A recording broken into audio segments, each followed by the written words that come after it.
이사야 23장에서 25장입니다. 이것은 두로를 두고 하신 엄한 경고의 말씀이다. 다시스의 배들아, 너희는 슬피 울어라.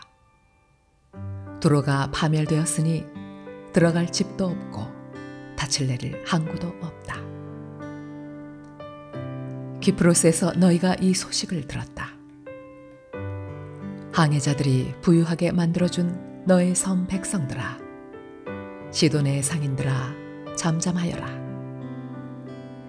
시올의 곡식 곧 나일의 수확을 배로 실어들였으니 두로는 곧 문나라의 시장이 되었다. 그러나 너 시돈아, 너 바다의 요새야, 내가 수치를 당하였다. 너의 어머니인 바다가 너를 버리고 이렇게 말한다. 나는 산고를 겪지도 않았고 아이를 낳지도 못하였다.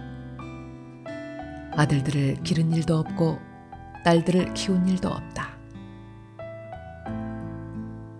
두로가 파멸되었다는 소식이 이집트에 전해지면 이집트마저도 충격을 받고 낙심할 것이다. 베니게의 주민아, 스페인으로 건너가거라. 섬나라 백성아, 슬피 울어라. 이것이 너희가 그렇게 좋아하던 도성 두로냐? 그토록 오랜 역사를 가지고 저 먼 곳에까지 가서 식민지를 세우던 도성이냐? 빛나는 왕관을 쓰고 있던 두로, 그 상인들은 귀족들이요, 그 무역상들은 세상이 우러러보던 사람들이었는데 두로를 두고 누가 이런 일을 계획하였겠느냐? 그 일을 계획하신 분은 만군의 주님이시다. 온갖 영화를 누리며 으스대던 교만한 자들을 비천하게 만드시고 이 세상에서 유명하다는 자들을 보잘것없이 만드시려고 이런 계획을 세우셨다. 스페인에 따라 너의 땅으로 돌아가서 땅이나 갈아라. 이제 너에게는 항구가 없다. 주님께서 바다 위에 팔을 펴셔서 왕국들을 뒤흔드시고 베니게의 요새들을 허물라고 명하셨다. 그래서 주님께서 이렇게 말씀하셨다. 처녀, 딸 시도나, 너는 망했다. 내가 다시는 우쭐대지 못할 것이다. 일어나서 키프로스로 건너가 보아라. 그러나 거기에서도 내가 평안하지 못할 것이다. 바빌로니아 사람의 땅을 보아라. 백성이 없어졌다. 아시리아 사람이 그곳을 들짐승이 사는 곳으로 만들었다. 그들이 도성 바깥에 흙 언덕을 쌓고 성을 공격하여 궁전을 헐어 황폐하게 하였다. 다시스의 배들아, 너희는 슬피 울어라. 너희의 요새가 파괴되었다. 그날이 오면 한 왕의 수명과 같은 70년 동안 두로가 잊혀지겠으나 70년이 지난 뒤에는 두로가 장녀의 노래에 나오는 주인공처럼 될 것이다. 망각 속으로 사라졌던 너 가련한 장녀야. 수금을 들고 성읍을 두루 다니며 감미롭게 수금을 타고 노래나 실컷 불러라. 남자들마다 네 노랫소리를 듣고 다시 너를 기억하여 모여들게 하여라. 70년이 지나가면 주님께서 두로를 돌보아 주셔서 옛날처럼 다시 해상무역을 하게 하실 것이다. 그때 두로는 다시 제 몸을 팔아서 땅 위에 있는 세상의 모든 나라의 돈을 끌어들일 것이다. 그러나 두로가 장사를 해서 벌어들인 소득은 주님의 몫이 될 것이다. 두로가 제 몫으로 간직하거나 쌓아두지 못할 것이다. 주님을 섬기며 사는 사람들이 두로가 벌어놓은 것으로 배불리 먹을 양식과 좋은 옷감을 살 것이다. 주님께서 땅을 텅 비게 하시며 황폐하게 하시며 땅의 표면을 뒤엎으시며 그 주민을 흩으실 것이니 이 일이 백성과 제사장에게 똑같이 미칠 것이며 종과 그 주인에게 하녀와 그 안주인에게 사는 자와 파는 자에게 빌려주는 자와 빌리는 자에게 이자를 받는 자와 이자를 내는 자에게 똑같이 미칠 것이다. 땅이 완전히 텅 비며 완전히 황무하게 될 것이다. 주님께서 그렇게 된다고 선언하셨기 때문이다. 땅이 메마르며 시든다. 세상이 생기가 없고 시든다. 땅에서 높은 자리를 차지한 자들도 생기가 없다. 땅이 사람 때문에 더럽혀진다. 사람이 율법을 어기고 법령을 거슬러서 영원한 언약을 깨뜨렸기 때문이다. 그러므로 땅은 저주를 받고 거기에서 사는 사람이 형벌을 받는다. 그러므로 땅의 주민들이 불에 타서 살아남는 자가 얼마 되지 않을 것이다. 새 포도주가 마르며 포도나무가 시든다. 마음에 기쁨이 가득 찼던 사람들이 모두 탄식한다. 소구를 치는 흥겨움도 그치고 기뻐 뛰는 소리도 멎고 수금 타는 기쁨도 그친다. 그들이 다시는 노래하며 포도주를 마시지 못할 것이고 독한 술은 그 마시는 자에게 쓰디 쓸 것이다. 무너진 성읍은 황폐한 그대로 있고 집들은 모두 닫혀 있으며 들어가는 사람이 하나도 없을 것이다. 거리에서는 포도주를 찾아 아우성치고 모든 기쁨은 슬픔으로 바뀌고 땅에서는 즐거움이 사라진다.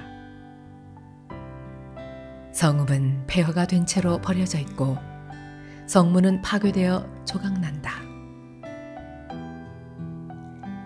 이 땅에 이러한 일이 일어나고 거기에 사는 백성에게 이러한 일이 일어날 것이니 마치 올리브 나무를 떤 다음과 같고 포도나무에서 포도를 거둔 뒤에 남은 것을 주울 때와 같을 것이다.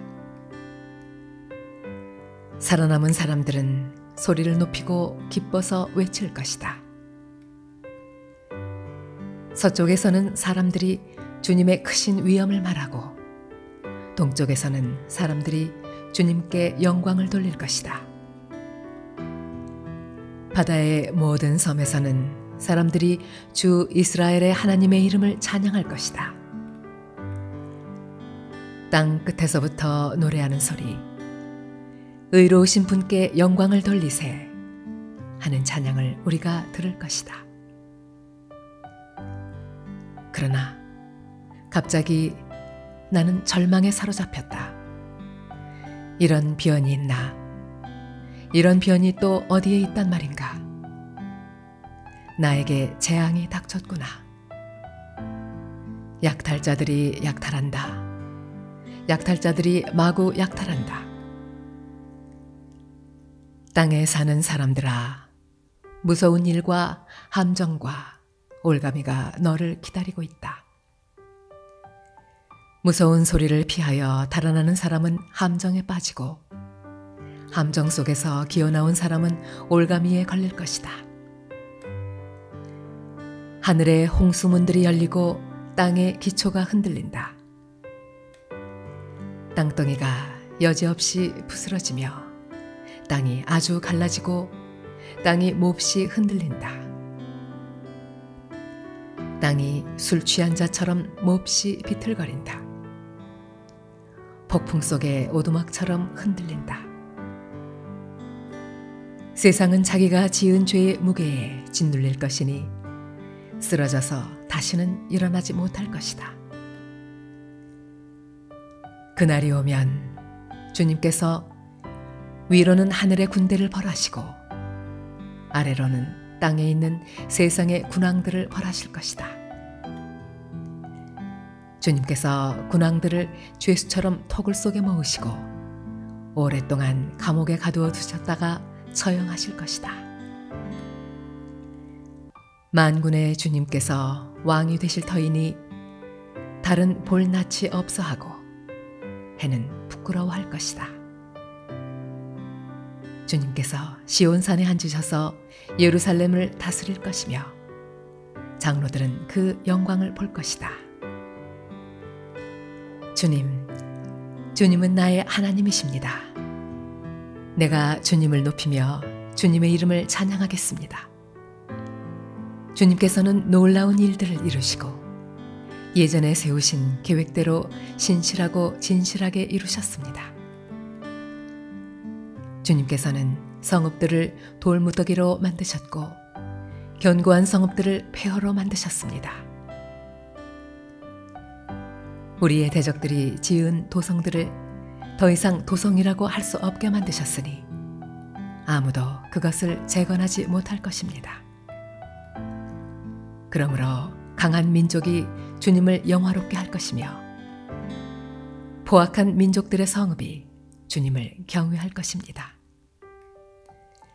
참으로 주님께서는 가난한 사람들의 요새이시며 곤경에 빠진 불쌍한 사람들의 요새이시며 폭풍우를 피할 피난처이시며 뙤약볕을 막는 그늘이십니다. 흉악한 자들의 기세는 성벽을 뒤흔드는 폭풍과 같고 사막의 열기와 같습니다. 그러나 주님께서는 이방 사람의 함성을 잠잠하게 하셨습니다. 구름 그늘이 뙤약볕의 열기를 식히듯이 포악한 자들의 노랫소리를 그치게 하셨습니다. 만군의 주님께서 이 세상 모든 민족을 여기 시온산으로 부르셔서 풍성한 잔치를 베푸실 것이다. 기름진 것들과 오래된 포도주, 제일 좋은 살코기와 잘 익은 포도주로 잔치를 베푸실 것이다. 또 주님께서 이 산에서 모든 백성이 걸친 수의를 찢어서 벗기시고 모든 민족이 입은 수의를 벗겨서 없애실 것이다. 주님께서 죽음을 영원히 멸하신다. 주 하나님께서 모든 사람의 얼굴에서 눈물을 말끔히 닦아주신다. 그의 백성이 온 세상에서 당한 수치를 없애주신다. 이것은 주님께서 하신 말씀이다. 그날이 오면 사람들은 이런 말을 할 것이다.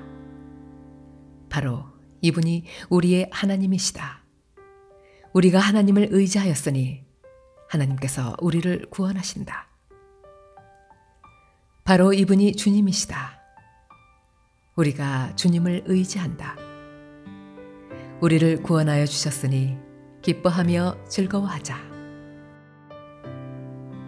주님께서 시온산은 보호하시겠지만 모압은 마치 지푸라기가 거름 물구덩이에서 짓밟히듯이 제자리에서 짓밟히게 하실 것이다.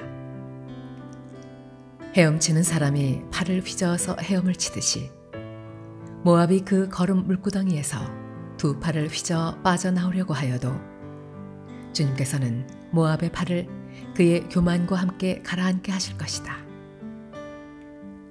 튼튼한 모압의 성벽을 헐어내셔서 땅의 먼지바닥에 폭삭 주저앉게 하실 것이다.